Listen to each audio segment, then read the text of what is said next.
Fest is just a fun way to celebrate prunes and our shared history and heritage with the what was known as the Prune Belt here in Healdsburg.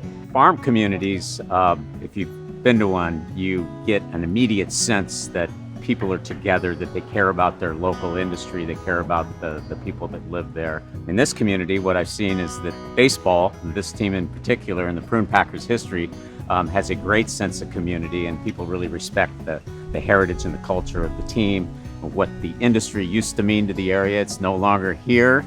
We've moved over into the Central and Sacramento valleys.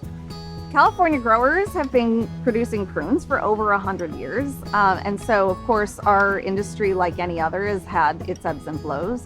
And originally, the prunes were brought over during the gold rush and grafted onto some French root stock to create what we now know as the new and improved French.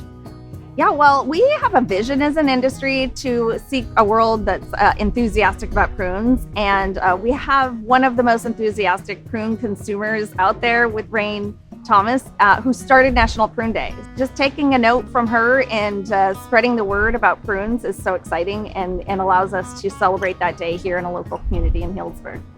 One of the most important things for the prune board and for the prune industry, representing the growers that grow California prunes, is to make sure that we keep alive the heritage from a culinary standpoint that prunes have with chefs all over the world, and certainly here in the Sonoma region and in Healdsburg.